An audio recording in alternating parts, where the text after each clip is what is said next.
Lots of folklore in these mountains. Tales of gold, tales of murder, diamonds, lots of stuff. So, here we go.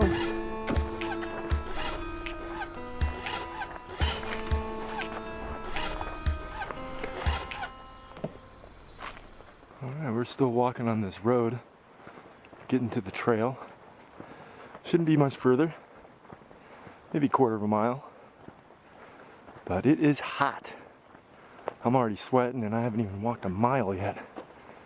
And it's relatively flat as well. So yeah, it's hot. It's a hot one.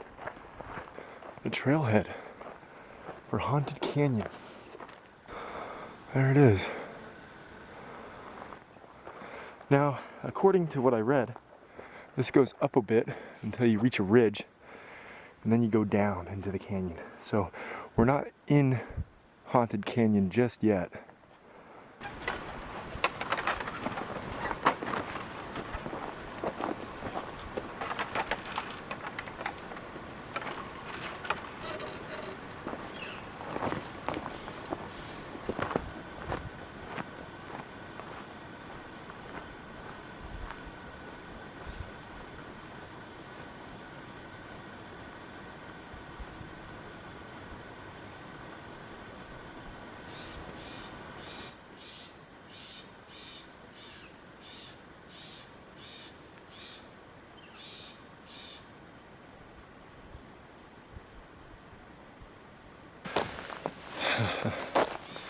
It's a hot one. You might think, what the heck is that?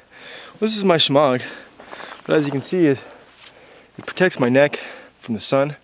And honestly, just this right here, the cool breeze evaporates all that sweat, and the sun isn't beating down on my neck. You may look ridiculous, but at the end of the day, you won't have a sunburn, and you might just retain a little more water than you would have without it.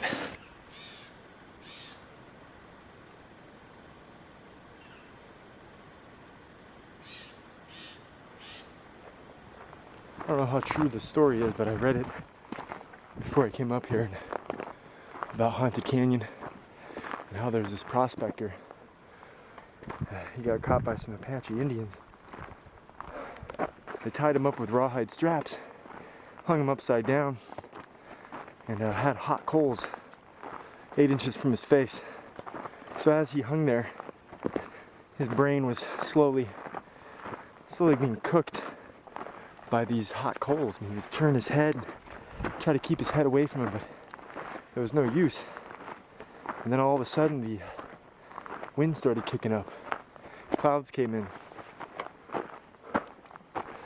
Thunder started cracking, lightning started shooting. It just started torrentially downpouring. And the Apache that were there were scared off. And eventually the rain put out the fire and softened up the rawhide straps. The prospector escaped with his life, went back to town and told his story. Definitely water. Oh yeah, big pond over here. Lots of bugs though.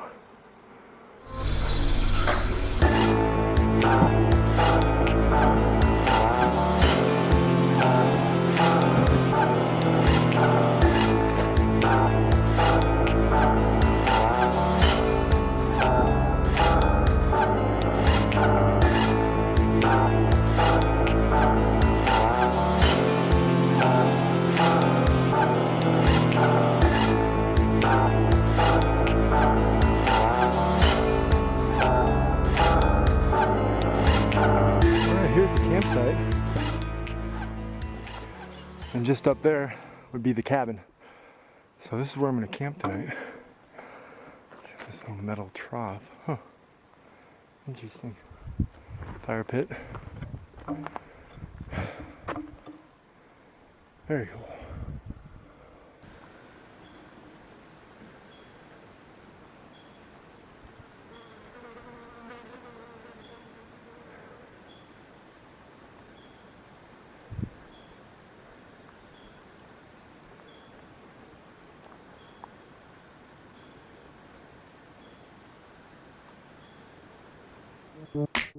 A gentleman by the name of William Toney built this cabin and established Toney's Ranch in August 1913. In 1914, Toney had 120 chickens, 25 turkeys, 4 horses, and an uncounted number of cows. By 1915, Toney applied for his homestead patent, and that same year, he planted 5 acres of wheat and laid out 600 apple trees to meet the strict standards of the homestead law. The drought years of 1918 to 1920 took a toll on Toney's ranch. The lack of water and the rocky soil made it impossible to sustain any kind of crop, and by 1919, Forest Ranger Henry Taylor reported that there were no chickens, no turkeys, and no milk cows. He received his patent for the 78.5 acres of land on May 4th, 1922. Toney then sold his ranch to George Taylor in 1924, and in August 2008, the Superstition Area Land Trust gained control of the property. You can learn more about Toney's Ranch by clicking the links below.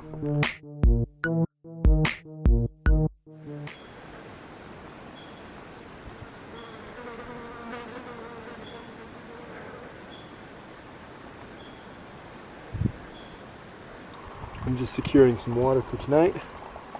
This thing's just barely trickling out of here.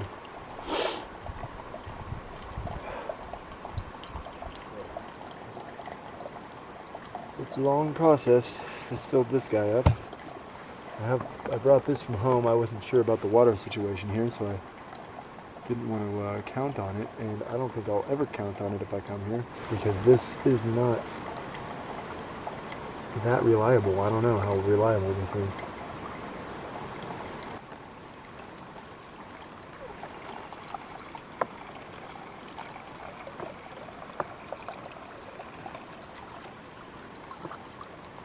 So we've got a big old pot here.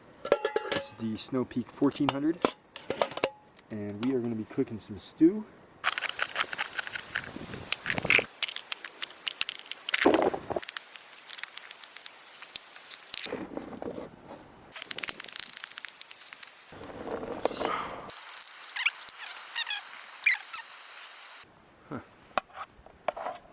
Throw that in there, just like that.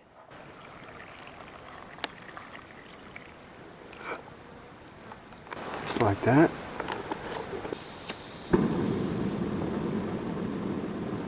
Just gonna let that simmer for a while.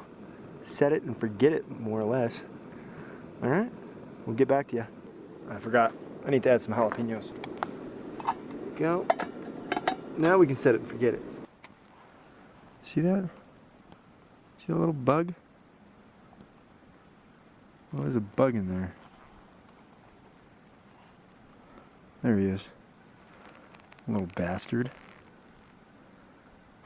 That's why I have a lid. Because bugs end up in your drink. Always. Constantly. I have these leather gloves on because the mosquitoes are out. And they can't bite through that. I noticed them landing on my hand. You can see them floating around. I hate mosquitoes. Here I am in the woods in Haunted Canyon. Does it look haunted to you? I don't know. Does it look haunted to you? Does this place look haunted? You know, I heard something over there. Over there? I heard something. I heard something big. It sounded like a hooved animal, though. So it was probably a deer, maybe an elk. I don't hear the elk call, though. Last time I saw elk, I heard him going... or whatever they do. Yeah. But yeah, Haunted Canyon, everybody. Haunted Canyon. There's some crazy stories about this place. Okay, it's boiling. So I'm going to add this bouillon cube. I'm just going to sort of cut it up into little squares there. Not cut it, but break it.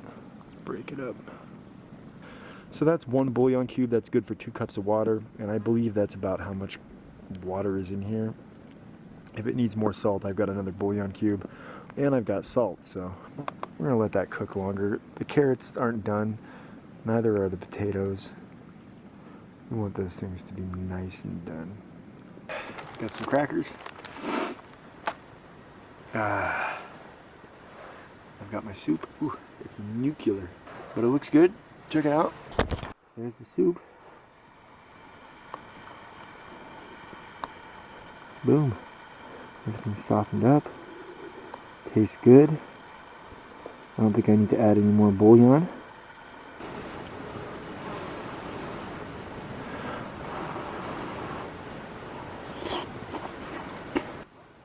Tastes good. The little jalapeno in there kicks it off, man.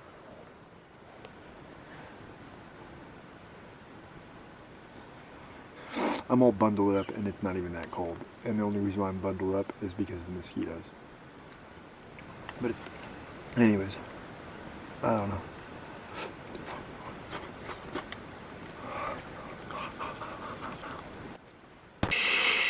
When the sun hides and the sky becomes dark, the wind blows through Haunted Canyon, calling to the dead.